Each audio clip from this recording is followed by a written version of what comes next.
আপনাদের নেতা হিসাবে আমি আপনাদেরকে নির্দেশনা দিব, আপনাদের সহকর্মী হিসাবে আপনাদেরকে আমি অনুরোধ করব।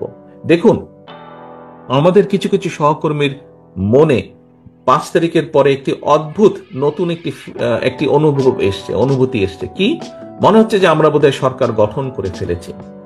প্রিয় সহকর্মীবৃন্দ, আমরা সরকার গঠন করিনি, আমরা এখনো বিরোধী দলই আছে, বিরোধী দলেই আমরা অবস্থান করছি, বা আমরা অন্তত যাই হোক সরকারি দলে আমরা নেই বা সরকারে আমরা নেই। আমাদের যে সকল সহকর্মী এরকম ভুল উপলব্ধি করছেন, তাদের বিভিন্ন আচরণের জন্য বিভিন্নভাবে বিভিন্ন জায়গায় দল ক্ষতিগ্রস্ত হচ্ছে, দলের ইমেজ ক্ষতিগ্রস্ত হচ্ছে। প্রিয় সহকর্মীবৃন্দ, এর ভিতরে চট্টগ্রামেও কিছু কিছু ঘটনা ঘটেছে। আমি কঠোরভাবে আপনাদেরকে আজকে আপনাদের নেতা হিসেবে নির্দেশনা দিতে চাই, আপনাদের সহকর্মী হিসেবে আপনাদের কাছে বিনীত অনুরোধ করে বলতে চাই। দেখুন, আপনারা এখানে প্রত্যেকটি উপস্থিত 859 জন প্রত্যেকটি মানুষ, আপনারা এক একজন বিএনপির প্রতিনিধি, আপনারা এক একজন কিন্তু বিএনপির প্রতিনিধি। আপনার এলাকায়, আপনার যেখানে আপনি থাকেন, যেই যতটুকু জায়গা নিয়ে আপনার পরিচিতি, আপনাকে প্রত্যেকটা মানুষ আপনাকে চেনে বিএনপির একজন কর্মী বা বিএনপির একজন নেতা হিসেবে। হলেন আপনি বিএনপির, হলেন আপনি যুব দল, স্বেচ্ছাসেবক, ছাত্র দল, শ্রমিক দল, তাঁতি দল, যেটাই হন না কেন, এন্ড অফ দ্য ডে আপনাকে মানুষ, আপনার যদি নাম হয়ে থাকে এরশাদুল্লাহ, আপনাকে ও বিএনপির এরশাদুল্লাহ, আচ্ছা, এইভাবে আপনাকে কিন্তু মানুষ চিনে।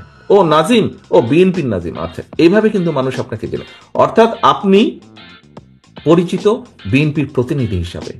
প্রিয় সহকর্মীবৃন্দ, আপনি যখন আপনার নিকট আত্মীয় স্বজনের বাসায় যান, আপনি নিশ্চয়ই আপনার চলাফেরা, কথাবার্তা, উঠা বসাতে এমন কিছুর পরিচয় দেন যাতে সেই আত্মীয়র মনে আপনার সম্পর্কে কোনো নেগেটিভ ধারণা না হয়।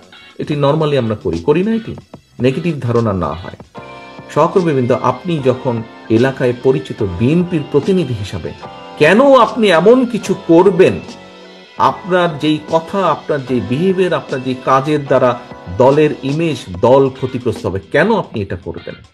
আপনার এলাকার মানুষ তো আপনারই স্বজন, আপনারই তো আপনজন। দুদিন পরে যখন ভোট হবে ইনশাল্লাহ, সেই ভোটের সময় তো আপনি ধানের শীষের পক্ষে ভোট করতে যাবেন। আপনি কোন মুখে তাদের কাছে ভোট চাইবেন? আজকে যদি এমন কোনো বিতর্কিত কথা বা বিতর্কিত কাজ আপনি করে থাকেন, তখন তো সে আপনাকে উল্টা ইনসাল্ট করবে যে ওই দিন এই কাজ করেছিল না, কেন এখন আসছে ভোট চাইতে আমার কাছে?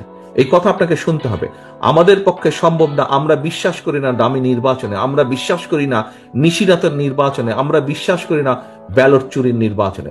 আমরা বিশ্বাস করি জনগণের কাতারে। একজন নোয়াখালীর একজন বোন বলেছেন কিভাবে এই দেশের মা বোনেরা বিএনপিকে ভোট দেয়। আমরা সেই ভোটে বিশ্বাস করি, যেখানে মানুষ লাইনে দাঁড়িয়ে নিরাপত্তার সাথে স্বচ্ছভাবে, স্বাধীনভাবে, মুক্তভাবে, ভয়হীনভাবে ভোট দিয়ে যাবে। আমরা সেই নীতিতে বিশ্বাস করি, এবং সেটি যদি অর্জন করতে হয়, আপনাদেরকে আজকে কিন্তু অনেক কিছুর পরিবর্তন করতে হবে। উঠা বসা, চলাফেরা, কথাবার্তা আপনাদের পরিবর্তন করতে হবে আপনাদের নিজেদের। বারে বারে আমি বলছি, জনগণকে সাথে রাখুন, জনগণের সঙ্গে রাখুন। সহকর্মীবৃন্দ, আপনি ক্ষমতায় যাবেন না, এখানে উপস্থিত মানুষ একটি মানুষও ক্ষমতায় যাবেন না। আপনারা মানুষের সমর্থন পেলে ইনশাল্লাহ দেশ পরিচালনার সুযোগ পাবেন। দেশ পরিচালনার সুযোগ পাবেন। মানুষ আপনাদেরকে ক্ষমতা দেবে না, আপনাদেরকে দেশ পরিচালনার সুযোগ দেবে। দুটোর মধ্যে পার্থক্য আছে। ক্ষমতায় ছিল পলাতক স্বৈরাচার, পার্থক্যটা বুঝতে হবে। ক্ষমতায় ছিল পলাতক স্বৈরাচার, ক্ষমতা ছাড়া কিচ্ছু বুঝতো না বলে দেশের মানুষের জন্য কোনো কাজ করেনি। আপনাদের আজকে যে বিভিন্ন অভিযোগ, যে তাদের আমলে জলাবদ্ধতা হয়েছে, ট্রাফিক জ্যাম হয়েছে, এই হয়েছে, শিক্ষা ব্যবস্থা ধ্বংস হয়ে গেছে, সংস্কৃতি ধ্বংস হয়েছে, কেন এই কথাগুলো আপনারা বলছেন? এই জন্য আপনারা এই কথাগুলো বলছেন যে ওরা ক্ষমতায় ছিল, ওরা জনসমর্থনে দেশ পরিচালনার সুযোগ পায়নি, ক্ষমতা দখল করে ক্ষমতায় ছিল। আমরা দেশ পরিচালনার সুযোগ পেতে চাই জনগণের সমর্থন নিয়ে, এবং সেই জন্যই দেশ পরিচালনার যদি সুযোগ পেতে চান, দেশ পরিচালনা যদি করতে চান, তাহলে নিজেকে সেইভাবে গড়ে তুলতে হবে। নিজের প্রতি মানুষের সেই সমর্থন, আস্থা অর্জন করতে হবে।